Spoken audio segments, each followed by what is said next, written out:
إن الحمد لله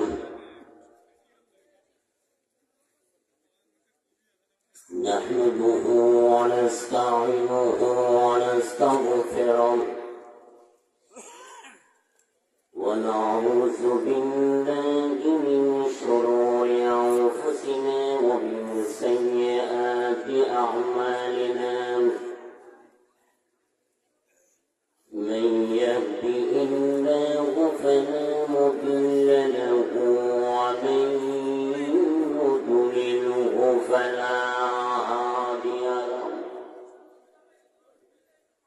ونشهد أن لا إله إلا الله وحده لا شريك له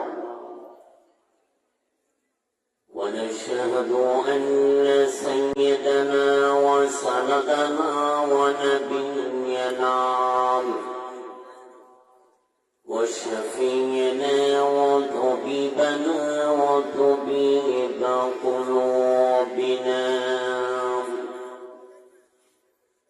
وطبيب مقلوبنا وطبيب مقصودنا وطبيب ربنا ومولانا محمدا عبد الله ورسوله الذي أرسله بالحق بشيرا ونذيرا وداعيا إلى الله بإذنه والسراجا منيرا أما بعد فأعوذ بالله من الشيطان الرجيم بسم الله الرحمن الرحيم قد أفلح المؤمنون الذين هم في صلاتهم خاشعون وقد جاء في حديث الشريف وعن أبي هريرة رضي الله تعالى عنه قال قال رسول الله صلى الله عليه وسلم إن الله لا ينظر إلى صوركم ولا إلى أموالكم ولكن ينظر إلى قلوبكم وأعمالكم رواه مسلم إن الله وملائكته يصلون على النبي يا أيها الذين آمنوا صلوا عليه وسلموا تسليما اللهم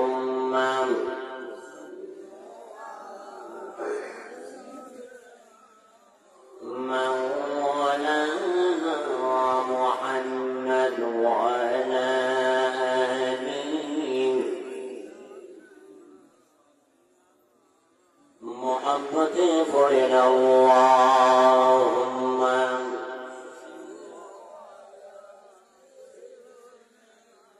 مولانا محمد وعلى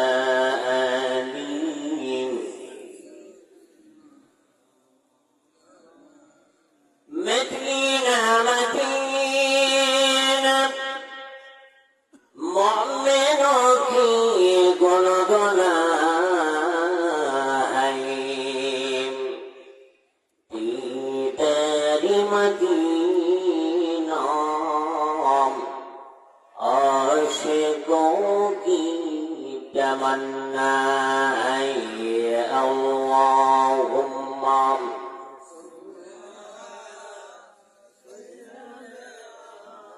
मौलाना मुहम्मद वाला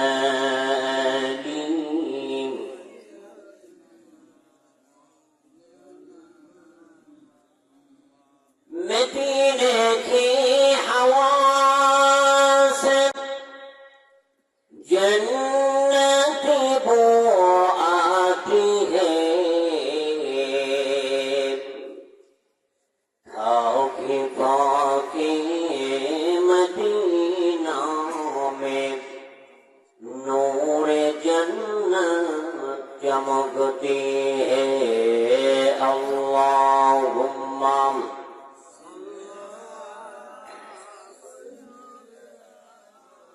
मौलाना मुहम्मद वाला आली सय्यिदना बाबा मोहब्बत बोलन बला वल उलम शरफन तुझा بجماله حسنت جميع خصاله محمد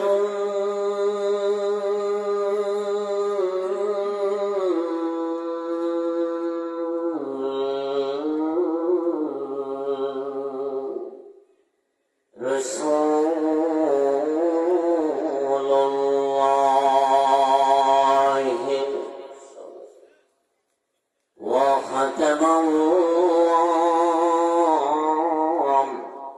نبي بعده بلاغ العلام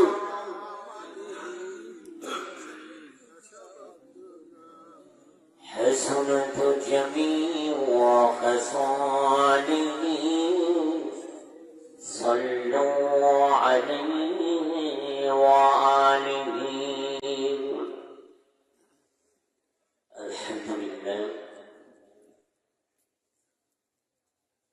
मुअज्जज़ मुहतरम एजाम एहतराम जुल्मात इख्तिशाम बाशबानिया खादिजातुल कुबरा রাদিয়াল্লাহু তাআলা আনহা মাদ্রাসার 15তম বার্ষিক ওয়াজ ও দোয়ার মাহফিলে সম্মানিত সভাপতি আমার পূর্বে আলোচনা পেশ করেছেন সুললিত কণ্ঠে এত সময় ধরে আপনাদেরকে মুগ্ধ করেছেন বিশিষ্ট ওয়াজি সুমধুর কণ্ঠস্বর ফুরফুরার প্রধান খলিফা হযরত মাওলানা আবুল হাসান আনসারী সাহেব মশান কুষ্টিয়া আসর থেকে এশা পর্যন্ত যারা বক্তব্য রেখেছেন বিশিষ্ট ওলামায়ে কেরামগণ এই অত্র মাদ্রাসার সম্মানিত মুহাদ্দিস অত্যাধিক আমলিয়াত একজন মানুষ সাদাসিধা মানুষ রসুল প্রেমিক মানুষ হযরত মাওলানা জাকির হুসাইন সাহেব মাদাজিল্লাহুল আলী আজকের মাহফিলে উপস্থিত আছেন বিভিন্ন এলাকা থেকে ছুটে আসা দিনবিরোধী ইসলাম প্রিয় মুসলমান ভাইরা ও বাবারা মাইকের আওয়াজ যতদূর পর্যন্ত শোনা যায় পর্দার আড়ালে আছেন আমার মা ও বোনেরা সকলকে জানাই আমার আন্তরিক সালাম আসসালামু আলাইকুম ওয়া রাহমাতুল্লাহি ওয়া বারাকাতুহু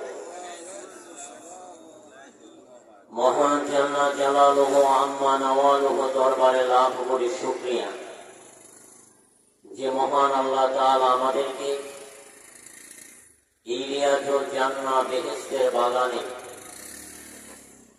আসার তৌফিক দিয়েছেন, কিছু শোনার এবং বলার তৌফিক এনায়েত করেছেন। এজন্য আমরা সকলেই অবনত চিত্তে প্রাণ উজাড় করে মহব্বতের সাথে পুরুষসিত কণ্ঠে, আফ্রিত কণ্ঠে জোরে সরে বলি আলহামদুলিল্লাহ। মহান আল্লাহ তাআলা আমাদেরকে মুসলমানের ঘরে জন্মদান করাইছেন, পৃথিবীর শ্রেষ্ঠ নবীর উম্মত হিসেবে আমাদেরকে কবুল করেছেন, শ্রেষ্ঠ জাতি হিসেবে আল্লাহ তাআলা আমাদেরকে কবুল করেছেন। আজকে যদি আমরা মুসলমানের ঘরে জন্মদান না করতাম, আল্লাহ তাআলা না করাইতেন, তাহলে আজকে এই সুন্দর বেহেশতের বাগানে আসার কোনো ক্ষমতা বা সুযোগ আমাদের ছিল না। ঠিক কিনা বলেন বাবা? এজন্য আরো আরেকবার অবনত চিত্তে প্রাণ উজাড় করে পুরুষসিত কণ্ঠে জোরে সরে বলেন আলহামদুলিল্লাহ। মোল্লা জিউর রহমাতুল্লাহ আলাইহি বলেছেন যে রাসূল সাল্লাল্লাহু আলাইহি ওয়াসাল্লামের উম্মতেরা যদি পৃথিবীর জমিনে কোরআন হাদিসের কথা শোনার জন্য কোন একটা মাহফিলের আয়োজন হয়, যেখানে দ্বীনের কথা হবে, এমন একটা জায়গা যদি তারা নেক নিয়োগ করে যায়, তাহলে প্রত্যেকটা সেকেন্ডে, প্রত্যেকটা কদমে, প্রত্যেকটা শ্বাস এবং নিঃশ্বাসে, আমরা যে নিঃশ্বাস ছাড়ছি এবং নিচ্ছি, প্রত্যেকটা শ্বাস প্রশ্বাসে, প্রত্যেকটি সেকেন্ডে আমাদের আমল নামায় 10টি করে নেকি আমার আল্লাহ তাআলা লিখে দিচ্ছেন। একটু জোরে বলেন না বাবা সুবহানাল্লাহ। তাহলে সম্মান দেওয়ার মালিক কে? ক্ষমতা দেওয়ার মালিক কে? ইজ্জত দেওয়ার মালিক কে? সুস্থতা দেওয়ার মালিক কে? এই আসমানের মালিক কে? জমিনের মালিক কে? তো আমরা খুশি না বেজা? আরো জোরে বলতে হবে, খুশি না বেজা? অবশ্যই খুশি। কেন জানেন? আল্লাহ রাব্বুল আলামিন বলেন وَأَقِيمُوا الصَّلَاةَ وَآتُوا الزَّكَاةَ وَمَا تُقَدِّمُوا لِأَنفُسِكُم مِّنْ خَيْرٍ تَجِدُوهُ عِندَ اللَّهِ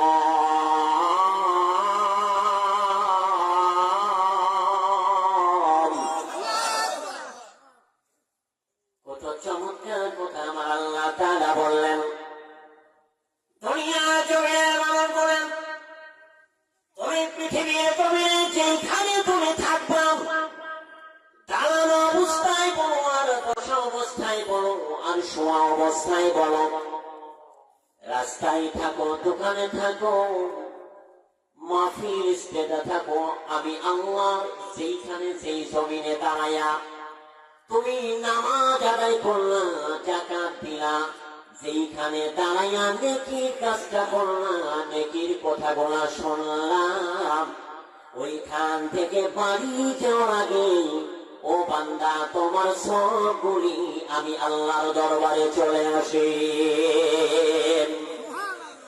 আমার ভাইরা,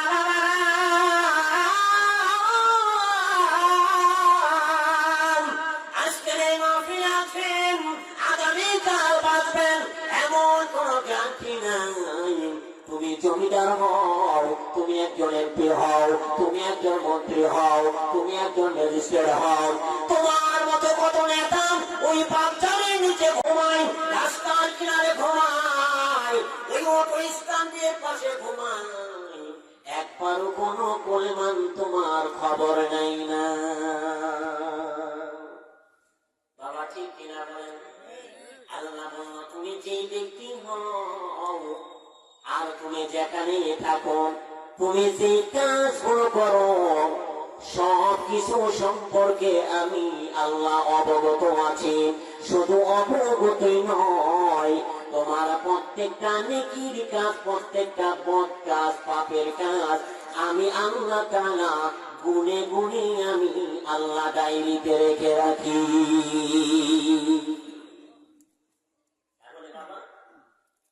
আমি আপনি যাই কিছু করি, আমার আপনার প্রত্যেকটা কথা, প্রত্যেকটা কাজ আমার আল্লাহ ডায়েরির মধ্যে রেখে রেখেছেন। আপনারা বলবেন, হুজুর এটা কি আপনার কথা? না বাবা, এটা আমার কথা নয়, আজকের মাহফিলের সভাপতির কথা নয়, এই এলাকার এমপি নমিনেশন যিনি পেয়েছেন তার কথা নয়, আগে যিনি বলেছেন তার কথাও নয়। আল্লাহ তাআলা বললেন, ইন্না নাহনু নুহয়িল মাউতা ওয়া নাকতুবু মা কদ্দামু ওয়া আথারুহুম কুল্লা শাইইন আহসায়নাহু ফি ইমামিন মুবিন। আল্লাহু আকবার। আল্লাহ তাআলা বলেন, বান্দা তুমি এই পৃথিবীর জমিনে যা কিছু রেখে আসছো আমি আল্লাহ তাআলা লিখে রেখেছি, এবং যা কিছু আমি আল্লাহর কাছে পাঠাইছো আমি আল্লাহ তাআলা যথাসময়ে সব গুণে গুণে আমি আল্লাহ তাআলা লিখে রেখেছি। আল্লাহু আকবার। রব্বুকুম আ'লামু বিমা ফী নুফুসিকুম ইন তাকুনু সালিহিন ফাইন্নাহু কানা লিল আওয়াবিনা গফুরা। আল্লাহ তাআলা বলেন, আমি তো সেই আল্লাহ, তুমি মুখ থেকে কথা এখনো বের করো নাই, এখনো প্রকাশ করো নাই, তোমার অন্তরে একটা কথা কল্পনা হয়েছে, জল্পনা হয়েছে, সেই কথাটাও আমি আল্লাহ তাআলা জানি। একটু জোরে বলেন না সুবহানাল্লাহ। তার মানে বাবা বুঝলাম, এই পৃথিবীতে ফাঁকি দেওয়ার জায়গা আছে। যা কিছু করেন সবকিছু আমার আল্লাহ তাআলা জানেন, তিনি শুনছেন, তিনি দেখেন, তিনি লিপিবদ্ধ করে রেখেছেন। এই জন্য দুনিয়ার জমিনের মুমিন জানে, আরে এই দুনিয়াটা খেল তামাশা করার জায়গা না, সুদ খাওয়ার জায়গা না, ঘুষ খাওয়ার জায়গা না, টাকালি করার জায়গা না, মারামারি করার জায়গা না, কাটাকাটি করার জায়গা না, ক্ষমতা বড়াই দেখানোর জায়গা না, পরের ছবির আল দেওয়ার জায়গা নয়, ক্ষমতার বড়াই দেখানোর জায়গা নয়, বংশ বড়াই দেখানোর জায়গা নয়। এই জায়গাটা এমন একটা জায়গা, এটা আল্লাহর ওলি হওয়ার জায়গা। মুমিন চিন্তা করে, এটা ফাজলামের জায়গা নয়, এই জায়গা এমন একটা জায়গা, এই জায়গা থেকে আল্লাহর ওলি হতে হবে, এই জায়গা থেকে জান্নাতি ওয়ালা হতে হবে, এই জায়গা থেকে নবী প্রেমিক হয়ে আল্লাহর জান্নাতের সার্টিফিকেট নেওয়ার জায়গা। এই জন্য আল্লাহ তাআলা বললেন, আল্লাযী খালাকাল মাউতা ওয়াল হায়াতা লিয়াবলুয়াকুম আইয়ুকুম আহসানু আমালা।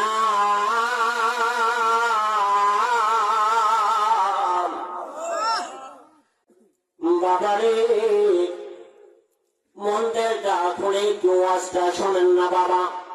হয়ে যেতে পারে এই মাহফিলটাই আমার আপনার জন্য নাজাতের উসিলা।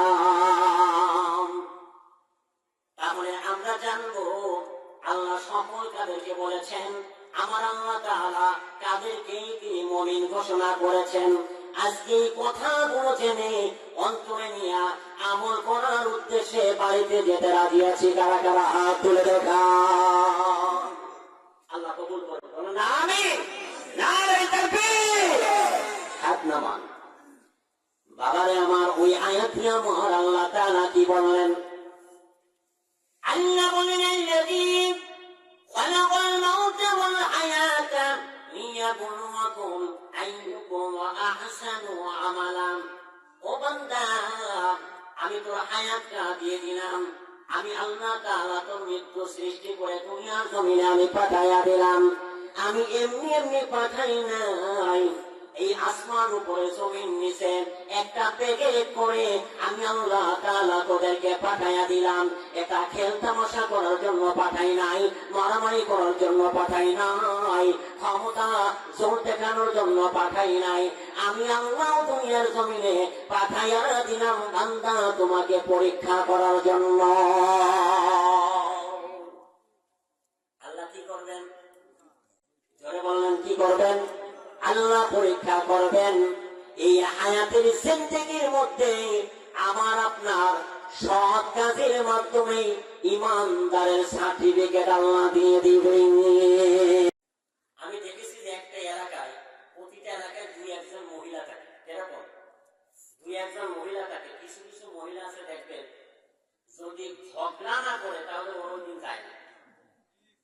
আসেননি এরকম?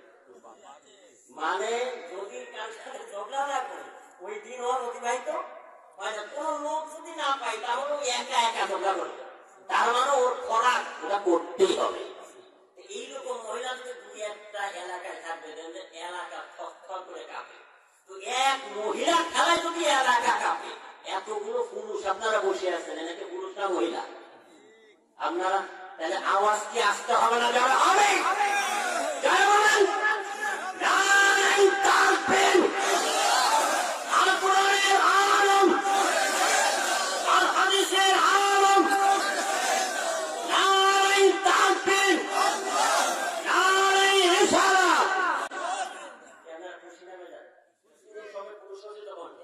কি বলতেছিলাম? ওই আয়াতটা বোঝানোর জন্য বললাম যে মাদ্রাসার ছাত্ররা যদি আপনার এই ল্যাংটাও ঘুরে বেড়ায়, এরপর বাবা দেখলে বোঝা যায় যে এটা মনে হয় হেফজোখানা তাল বেড়েন। বাবা ঠিক না বেঠিক? আপনার নাতি পুতিরা পড়ে না মাদ্রাসায়, দেখবেন যে একটা লুঙ্গি পরা, একটা গোল গলা গেঞ্জি, হ্যাঁ, টাকায় দেখবেন যে ওর মাথায় টুপিও নাই, রাস্তাতে ঘুরে বেড়াইতেছে, দেখলে বোঝা যায় যে ওটা মাদ্রাসার ছাত্র 100%। আরে ভাই কি কইতাম, মাদ্রাসায় পড়া ছাত্র দেখলে তো চিনা যায়, এদের পায়খানা দেখলেও চিনা যায়। আনার জন্য কি ব্যাপার, পায়খানা দেখলেও তো চিনা যায়। তাহলে বাস্তবে একটা ঘটনা শোনে। ও চট্টগ্রাম একটা মাদ্রাসা, নতুন একটা মাদ্রাসা হয়েছে চট্টগ্রাম। তো নতুন মাদ্রাসা যখন হয় তখন দেখবেন যে মাদ্রাসা কোনো মতো হয়, পায়খানা মানে ভালো একটা হয় না। ওই যে বাথরুম গুলা মানে কোনো মতো একটা বস্তা ফেলে দেয়, তার পাশে টিন দিয়ে উপর নিচে দুইটা হয়তো সিলাপ টিলাপ দিয়ে একটা লাইন করে। এরপরে ছাত্র হলো 20 জন, আর পায়খানা চাপলি করে কজনের সময় বেশি যাবে। এই টাইমে হয়ে যায় অনেক সময় সিরিয়াল হইলে এই মাদ্রাসার ছাত্ররা কি করছে, ওই একজনের খেতে যায় পায়খানা করে। পাশ আনা যে গৃহস্থ এ চাষ করতে পারে না, ঠিক এ আইসে দেখে যায় খালি পায়খানা, তো কোন দিব। একদিন কোন দিন না পাইয়ে এই মাদ্রাসার প্রধান শিক্ষকের কাছে গেছে, যেরকম মুহাদ্দিস জাকির সাহেব, উনার কাছে গেছে যে হুজুর মাদ্রাসা বলছেন ভালো, কিন্তু আপনার মাদ্রাসার ছাত্ররা যে হাগা হাঁকতেছে আমার এই জায়গায় আবাদ করা সম্ভব না। তখন উস্তাদে বলে যে আমার মাদ্রাসার ছাত্ররা যে পায়খানা করতেছে, হাঁটতেছে, তো তুমি কি করে বুঝলা? ভাই হুজুর আল্লাহর কসম, এ আপনার মাদ্রাসার ছাত্রদের পায়খানা, কারণ সব পায়খানা কালার একরকম। ধরে বলো সব পায়খানার কালার একরকম। আচ্ছা, এটা যুক্তি আছে ভাই। যুক্তি কেন? কারণ মাদ্রাসার ছাত্ররা যখন যে ওক্তে যা খায় একরকম খায়, বুঝেছেন? এরপরে বলতেছে যে খানায় একরকম কালার তো পায়খানা আছেই আছে। ভাই উস্তাদ হুজুর প্রত্যেকটা পায়খানার পাশে 3টা করে কুলুপ পড়ে আছে, আমার এলাকার মানুষ পায়খানা করে কুলুপ করে না, আপনার মাদ্রাসার ছাত্ররা পায়খানা করছে, পায়খানার পাশে 3টা করে কুলুপ পড়ে রয়েছে। উস্তাদ ভাই আমি আনন্দিত, আমি খুশি, আমি সার্থক রে। আমার মাদ্রাসা দেওয়ার কারণে সারে ভাই যা, আমার মাদ্রাসা দেওয়ার কারণে আমার ছাত্ররা কুলুপ করা শিখে গেছে, পবিত্রতা অর্জন করা শিখে গেছে। আমার মাদ্রাসা সফল। যাও বাড়ি চলে যাও, এই পায়খানা করবে প্রতিদিন, আমি উস্তাদ এই পায়খানা পরিষ্কার করে দিব। ভাই এই সফল হওয়ার আলোচনা থেকে আমি বলে যাই, কারণ আমি যত সময় কথা বলবো আমলের কথা নেক কথা বলবো। নবীজি আমার মদিনাতুল মুনাওয়ারা রাস্তা দিয়ে হেঁটে যায়, পাশে দুইটা কবর। নবীজি দাঁড়ায়া গেলেন, দাঁড়ায়া বললেন, সাহাবী এই দুইটা কবরে শাস্তি হয় তেমন বিরাট কোনো কারণে নয়। একটা কারণ হলো সে প্রস্রাব করত কিন্তু পবিত্রতা অর্জন করত না, প্রস্রাব করত ছুটে এসে তার শরীরে রাখত, পায়খানা করত পবিত্রতা অর্জন করত না। আর 2 নাম্বার কারণ হলো এই 2 নাম্বার কবরে শাস্তি হয়। এই এলাকার কথা ওই এলাকায় বলতো, এই পাড়ার কথা ওই পাড়ায় বলতো, একজনের কথা আরেকজনের কাছে বলার কারণে ফিতনা করত, যার কারণে এই 2টা কবরে শাস্তি হয়। তাহলে বাবা আজকের আলোচনা থেকে একটা টিপস জানলাম, প্রস্রাব করবো পবিত্রতা অর্জন করব, এটার মাধ্যমে সফল হওয়া যাবে, ঠিক কিনা বলেন? পায়খানা করবো পবিত্রতা অর্জন করব, পায়খানা প্রস্রাব করে যদি পবিত্রতা অর্জন করতে পারেন, আপনি কালো মানুষ হলেও আপনার চেহারা থেকে আমার আল্লাহ তাআলা একটা নূর বের করে দিবেন। এখানে সর্বদলীয় মানুষ কি আছে না বাবা? আওয়ামী লীগের লোক আছেন, বিএনপির লোক আছেন, জাতীয় পার্টি আছেন, শিবির থাকতে পারে, জামাত ইসলাম, আটশোশির মরিদ থাকতে পারে, চরমোনার মরিদ থাকতে পারে, হেফাজতের মানুষ থাকতে পারে, সারসিনার মরিদ থাকতে পারে, ফুরফুরা দরবারের মরিদ থাকতে পারে। বলেন বাবা, কোন মারামারি আছে, কারাগারি আছে, রাজধানী আছে, কোন ঠেলাঠেলি আছে? আমি একটু গবেষণা করে দেখলাম, আজকে বাংলার জমিনের মানুষ যেমনি ভাবে মসজিদে নামাজ আদায় করে, একই কাতারে একজন ভিক্ষুক আছে, একজন এমপি আছে, একজন কৃষক ভাই আছে, একজন ছোটখাটো নেতা আছে, একজন শিক্ষক আছে, সর্ব লেভেলের মানুষ আছে। আপনি একজন এমপি সাহেব, আপনার পাশে একজন দিন মজুরি বা ভিক্ষা করে এমন একজন বইছে, মসজিদের মধ্যে কোন এমপির বাবার ক্ষমতা আছে তাকে পাশে সরাই দেওয়ার? এই মাহফিলে বসছেন, পাশে সরাই দেওয়ার ক্ষমতা আছে কারো? জোরে বলেন বাবা, আছে? আমি চিন্তা করে দেখলাম, আজকে মসজিদে যেমনি ভাবে তাদের সাথে কাঁধ মিলাইয়া সমস্ত দলের মানুষগুলো একাকার হয়ে নামাজ আদায় করে, সমস্ত দলের মানুষগুলো মাহফিল ময়দানেও দেখা যায় একজনের কাঁধের সাথে আর একজন লেগে আছে। কোন আওয়ামী লীগ নয়, বিএনপি নয়, জাতীয় পার্টি নয়, কোন ঠেলাঠেলি নয়, কোন মারামারি নয়।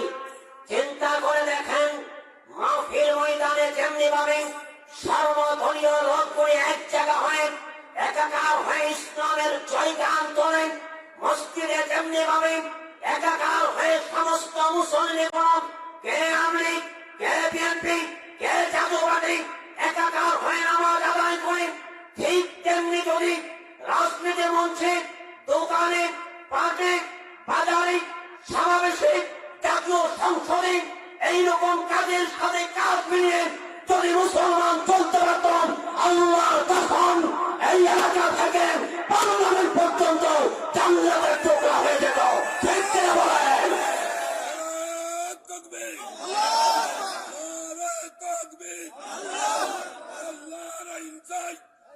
আল্লাহ কাদেরকে সফল বলেছেন বোঝানোর জন্য সুন্দর একটা মেসাল বলি। এই সমাজে এমন বাবা আছে, যেই বাবার সন্তান ম্যাজিস্ট্রেট হয়ে যায়, ওই বাবা মনে করে আমার সন্তান সফল। ঠিক কিনা বলেন? অনেক বাবা আছে যার সন্তান হলো ম্যাজিস্ট্রেট, কারো সন্তান হলো ইঞ্জিনিয়ার, কারো সন্তান হলো এমপি, কারো সন্তান হলো মন্ত্রী, বিভিন্ন পদে এক একজন চলে যায়।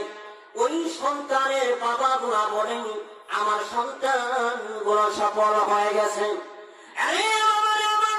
আমি আপনাদেরকে বোঝানোর জন্য বলি, একজন ইঞ্জিনিয়ার এসে ও সফল কখন সফল হবে? তার পড়ালেখা শেষ হওয়ার আগ পর্যন্ত সে যা পড়ালেখা করেছে, সে যা কর্ম করেছে, একটা নেকিও তার আমলনামায় হবে না। সফল হবেন।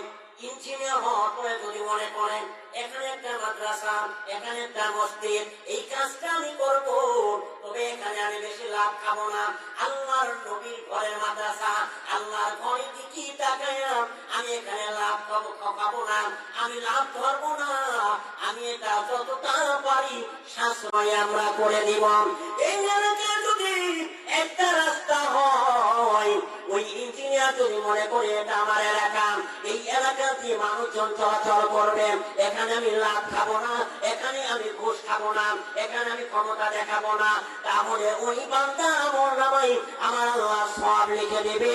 ওই ইঞ্জিনিয়ার সফল, ওই এমপি সফল, ওই মন্ত্রী সফল, যদি জনগণের তা না খায়, টাকা মেরে না খায়, আত্মসাৎ যদি না করেন, ক্ষমতার যদি না দেখায়, যদি ওই বান্দা রাস্তার জন্য শ্রম দেয়, মানুষের জন্য শ্রম দেয়, মাদ্রাসার জন্য শ্রম দেয়, মসজিদের জন্য শ্রম দেয়, আমার আল্লাহ বলেছে ওই ইঞ্জিনিয়ার, ওই ইমানদার, ওই মন্ত্রীও একজন ইমানদার, তখন ওই বান্দা সফল হয়ে যাবে। একটু আস্তে বলা যাবে কি সুবহানাল্লাহ। এটা বলল নবী এক নাম্বার একটা নেশা। তারপরে ইঞ্জিনিয়ার বলেন, ব্যারিস্টার বলেন, সেও সফল হবে যদি নেক কাজ করে, সৎ কাজ করে, ঠিক কিনা বলেন? এইবার দেখেন মুহাদ্দিস জাকির সাহেবের মাদ্রাসায় একটা ছাত্র পড়ালেখা করে, এখনো হেড শেষ করে না হয়, ওই বান্দাটা, ওই ছাত্রটা যদি মারা যায়, বলেন না তার আমল নামায় সব হয়েছে কি হয় নাই? ওটা বোঝার চেষ্টা করেন, বাবা হয়েছে কি হয় নাই? তাহলে প্রত্যেকটা অক্ষরে দেখা যায় ওর আমল নামায় 10টা নেকি হচ্ছে। তার মানে দিনের রাস্তায়, এই মাদ্রাসায় যদি একটা ছাত্র পড়ালেখা করে, মুফতি, মুহাদ্দিস, মুফাসসির না হওয়ার আগেই তার প্রত্যেকটা অক্ষরে 10টা করে নেকি লেখা হচ্ছে। একজন ইঞ্জিনিয়ার, ব্যারিস্টার সব কাজ না করার আগেই যদি পাস করার পরেও যদি সে মারা যায়, আপনি বলেন তো কয়টা নেকি এসে কবরে গেছে?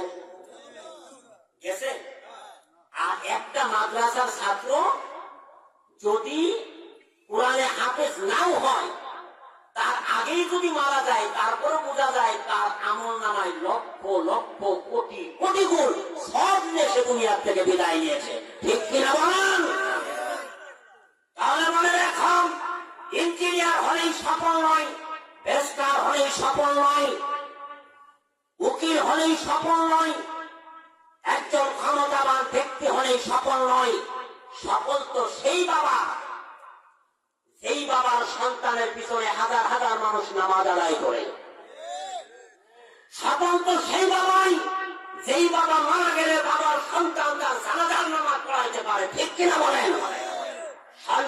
সফল তো সেই বাবাই, যেই বাবার সন্তান মুফাসসির, মুফতি, মুহাদ্দিস হয়, লক্ষ লক্ষ মানুষকে কুরআন হাদিসের কথা বলার মাধ্যমে মানুষকে হারাম থেকে হালালের রাস্তায় আনে, মুস্তাকিমের রাস্তায় আনে, নবী প্রেমিক বানায়। আপনার সন্তানের পিছনে যদি মানুষ জানাজার নামাজ আদায় করে, ঈদের নামাজ পড়ে, আপনার ইমামতি করে, আপনার সন্তানই সফল। আল্লাহু আকবার।